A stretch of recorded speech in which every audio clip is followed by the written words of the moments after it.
Good evening and welcome to Tucker Carlson Tonight. Joe Biden announced he was running for president again in April of 2019. It was Biden's third or fourth attempt at the office, depending how you count. So at that moment, most Americans thought they knew who Joe Biden was. After 50 years in office, they were familiar with his face. But it turns out they weren't familiar with his new face. 2 months later, Biden appeared on stage in Miami for the first Democratic primary debate, and he was hard to recognize, even for people who had known him. Extensive plastic surgery made him look like a different person. But most jarring was the fact that he did not sound like the old Joe Biden. You probably remembered Biden as blustery and jovial, Irish charm by the bucket load. He was famous for that. And yet on stage, Biden came off as remote and muted. He seemed to be at times afraid to speak for fear of tripping over words or forgetting them. Several times, the camera caught him just staring out into the middle's distance. He was apparently absorbed in memory. When Biden did manage to focus his attention, he seemed highly annoyed. Whatever the cause, Democratic primary voters were not impressed by his performance. Joe Biden's numbers dropped 10 points overnight.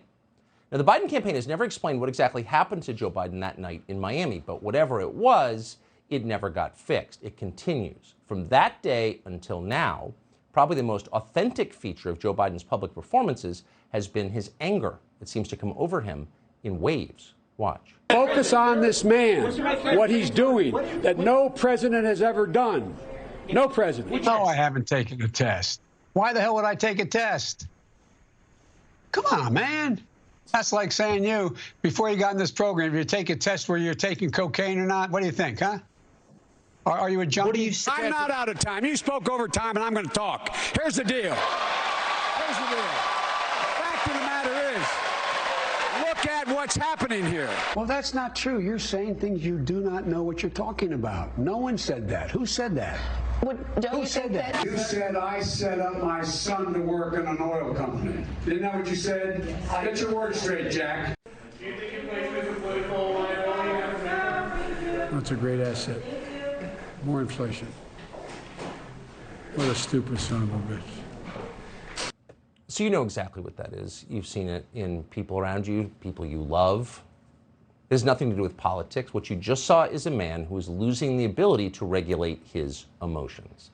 Uncontrollable flashes of anger are common among people who are aging, particularly among men, and they often accompany senility. Losing it is a very frustrating experience, and your heart goes out to anyone who is. We have deep sympathy for anyone in that position, including Joe Biden. But Biden is the president of the United States, and this is the single most volatile moment in the recent history of our country. Biden is leading the U.S. toward war. And so it's fair to assess the effect on the rest of us of his mental and emotional condition. It's not simply about age. Biden is 79. Biden is clearly unable to speak with precision.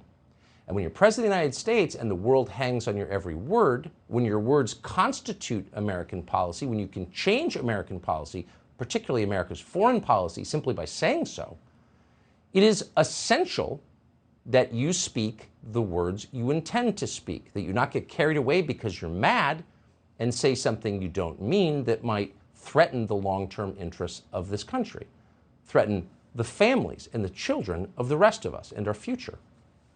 But he is. That's exactly what he's doing. That's not a partisan attack. It's true. If you doubt that it's true, watch his performance just over the past week. On Thursday, for example, Joe Biden was asked how the United States would respond if the Russian government used chemical weapons in Ukraine. Now, that's a hypothetical question. Presidents at the podium often get those. Presidents rarely respond to hypothetical questions for a very simple reason.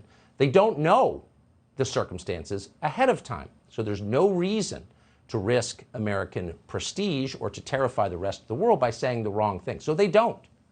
Biden had no obligation to answer that question. Very few presidents would have answered it, but Biden did answer it. And here's what he said. And to clarify on chemical weapons, if chemical weapons were used in Ukraine, would that trigger a military response from NATO? It would trigger a response in kind. Whether or not you're asking whether NATO would cross, we'd make that decision at the time. So he's closing his eyes, trying to remember what the cue card says. What's our policy? And what he comes out with is, if Russia uses chemical weapons, the U.S. will respond in kind. If Russia uses chemical weapons, the United States will use chemical weapons. So no American president has said anything like that in your lifetime. You grew up assuming the United States would never use chemical weapons because the United States is not a rogue state. In fact, our role globally is to suppress rogue states. They tell us that's what we're doing right now. And yet, in a flash of pique, because he couldn't remember the correct words, Joe Biden, the president of the United States, reversed 100 years of American security policy in the middle of a war. This did not escape the attention of his own national security advisor, who instantly responded by restoring the status quo, or attempting to. Quote, "The United States has no intention of using chemical weapons, period, under any circumstances," said Jake Sullivan, flatly contradicting his boss. No one who works for the president wants to do that, but Jake Sullivan had no choice. He works for a man who cannot even pronounce his own vice president's name consistently, and yet is in charge of the United States at the most delicate moment in our lifetimes. But Biden didn't slow down. He kept going. The next day, his advisors allowed him to fly to Poland to, quote, rally the international community in support of Ukraine. And while in Poland, Biden met with soldiers from the 82nd Airborne. They're currently stationed there. As cameras rolled, Joe Biden informed these soldiers that they would soon be sent to Ukraine. Watch this. The average citizen, look at how they're stepping up. Look at how they're stepping up. And you're going to see when you're there, and some of you have been there, you're going to see women, young people standing in the middle of front of a damn tank, just saying, "I'm not leaving. I'm holding my ground." So the previous president was often criticized, sometime with justification, for not using words precisely. You're the president. You can't just tweet out anything. That's the case you heard for 4 years. And again, it was often rooted in truth. But the last president never said anything that even approaches the crazed recklessness of what you just heard. You're going to see when you're there. Where? In Ukraine. So the 82nd Airborne apparently is going to Ukraine. Their commander-in-chief just told them that. Of course, they had no idea. Neither did their families. Neither did anyone in the United States until Joe Biden said it live on Friday. The White House didn't even know. Fox News reached out to Biden's spokesman after those remarks, and no one there, no one in the White House seemed aware that those remarks had been caught on tape. So how to explain this abrupt change in American foreign policy? Quote, "The president has been clear we are not sending U.S. troops to Ukraine, and there is no change in that position," end quote. So for the second time in 3 days, the administration has to flatly contradict the commander-in-chief, and not on a minor question. These are often written off as a gaffe. No, a gaffe is when you mispronounce somebody's name. Telling troops they're going to be sent to Ukraine, pledging the United States is going to use chemical weapons? These are not gaffes.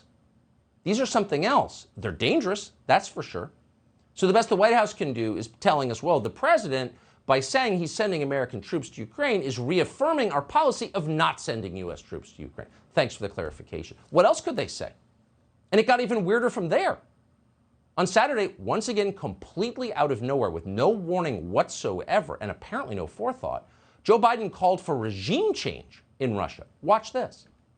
A dictator bent on rebuilding an empire will never erase a people's love for liberty. Brutality will never grind down their will to be free. For God's sake, this man cannot remain in power. Doing his Churchill routine. Fine. When things aren't going well at home, all presidents seek solace abroad, where they're taken much more seriously than they are by their own voters. But he couldn't stop himself. For God's sake, this man cannot remain in power, Joe Biden said of Vladimir Putin. Now, set aside how you feel about Putin. You probably don't like him, and for good reason. Our policy, according to the President of the United States, is to take Putin out, to remove him as head of state. To be clear, regime change in Russia has never been American policy. And this is hardly the first time we have tangled with Russia. We've had far more threatening circumstances than this one. The United States, you'll recall, waged a proxy war against the Russian government for 11 years in Vietnam. Nearly 60,000 Americans died in that war. And yet, no American president mentioned regime change at the Kremlin. Why? Because they were soft on the Russians? No. Because Russia has about 6,000 nuclear weapons. So let's say we eliminated the Russian head of state and, of course, that country's central government. What would happen to those weapons? Well, let's see. In Iraq, Saddam's weapons stockpiles, all conventional, wound up in the hands of militia that used them to kill Americans. So Russia has a large and restive population of Islamic extremists. Do we think it's possible that with no one running the country, because of course we have no chosen successor to Putin, is it possible if we did that, that one of those 6,000 nuclear weapons might wind up in the hands of some anti-American terror group and be used against our civilian population here? A nuclear weapon. Well, that's not just possible, it's likely. And that's if we were to succeed in killing Putin. What if we don't kill Putin, as apparently is now our policy? The President of the United States just informed the Russian government that he seeks its overthrow. So you have to ask yourself, does hearing that make Vladimir Putin more or less likely to use a nuclear weapon against the United States and Western Europe? How do trapped animals behave? Well, they lash out with fangs and claws. Desperate people are dangerous people, of course. So it would be in the interest of the United States, and that's the only interest that matters from our perspective, to cool the rhetoric a little bit. Or when you employ overheated rhetoric, to do it for a reason, in the service of a clearly articulated goal that helps the United States, and not just because you're old and pissed, which is exactly what you just saw. A guy who just lost control of what he was saying because he was too mad. It's all pretty obvious. No one in Washington has spent 30 seconds thinking about what would happen if we knocked off Putin, or if we talk about knocking off Putin. In fact, our foreign policy establishment spent the weekend congratulating Joe Biden on saying the wrong thing. They compared him to Ronald Reagan. Washington loves regime change. It's what comes after regime change they'd rather not consider and have no track record of pulling off. But for now, they were thrilled. Bill Kristol compared Biden's threat to Reagan, telling Mikhail Gorbachev to tear down this wall because everything in D.C. is cliche-based. Rick Wilson agreed, quote, Biden did tear down this wall for our era. Again, the cliches. Dumb people speak and think in cliches because they have no other terms at hand. Former White House correspondent at CBS News, Mark Knoller, said Biden was even better than Ronald Reagan. Quote, tops Reagan's 1987 tear down this wall speech. Okay. To its credit, for once, the White House did not run toward the applause. There are apparently still an adult or two working there. And they immediately tried to tell us that Biden hadn't actually meant what he told us on camera. He didn't really mean it. Any statement that begins this way is a lie. The president's point, okay, we can discern his point, he said it, but the president's point was that Putin cannot be allowed to exercise power over his neighbors or the region. He was not discussing Putin's power in Russia or regime change. Right. Well, that's of course not true, but at least it's reassuring to know our policy remains the same. Neocons in D.C., of course, were highly distressed. CIA operative Rodney Farron, for example, wrote this, quote, this would have been Biden's tear down this wall moment, but for White House staffers watering down his meaning afterward. A few hours ago, Biden once again stepped in front of the microphone and reaffirmed that the words that had accidentally slipped out of his mouth over the weekend because he was mad and he has no self-control are actually, officially, U.S. policy. Here's Joe Biden. Do you believe what you said, that Putin can't remain in power? Or do you now regret saying that because your government has been trying to walk that back? Did your words complicate matters? Well, you asked 3 different questions. I'll answer them all. Number 1, I'm not walking anything back. I'm not walking anything back. So regime change in Russia is now our policy. That's what the President of the United States just told us. And as he did, he rebuked the people who worked for him, which is fine with us. They've spent all week correcting statements that he makes up on the fly and hasn't thought through in any way. Purely reactive. Hey, Joe Biden, what would be the long-term effect of the United States of what you're doing? No idea. Don't have to think about the future now. When everything is suddenly at stake. There has never been recklessness at this level in the White House. And yes, that includes the last president, who was often attacked for being reckless. Nothing he said compares to this. Fox's Peter Doocy asked for clarification, and in response, Joe Biden revealed that he is completely unaware that his staff has been continuously updating American policy all week as he changes it on the fly. Watch Joe Biden.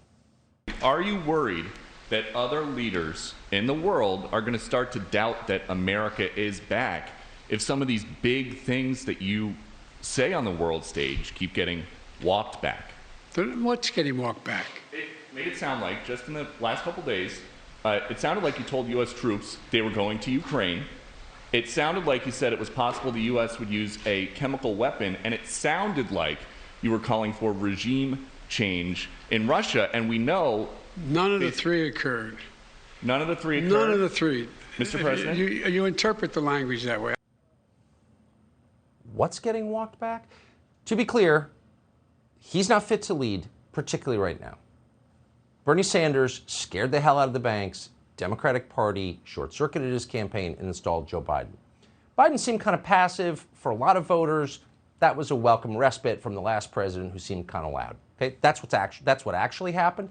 No one anticipated at that moment that we would be on the cusp of a war with a nuclear-armed power in less than 2 years. But that's exactly where we are now. And under those circumstances, to have someone who has literally no idea what's going on, doesn't even know that he's changing longstanding policies that adults have thought through, when he does it, does scary describe that? No, it's worse. So Biden just said everything that he has said for the last week is true, and none of it has been corrected by people who work for him. The truth is, Joe Biden has no idea. Joe Biden has no idea what his publicists say when he goes to sleep. Then midway through his answer, Biden starts walking back his own comments. He does that just minutes after saying he would never walk back his own comments. None of that occurred, Biden said. Look, it feels almost like we're being mean to the guy by quoting him, and no one wants that. No one is making fun of his age or his diminished condition, only trying to defend the country. Then moments later, Biden declared that no reasonable person would think he wants regime change in Russia. Watch this if you can stand it. Because it's ridiculous. Nobody believes we're going to take down. I was talking about taking down Putin. Nobody believes that. All right, joke's over. Too much is at stake. As there was ever a time, if there was in U.S. history ever a time to invoke the 25th Amendment, it is now. As Joe Biden himself put it, for God's sakes, this man cannot remain in power. For all of our sakes. Subscribe to the Fox News YouTube channel to catch our nightly opens, stories that are changing the world and changing your life. From Tucker Carlson Tonight.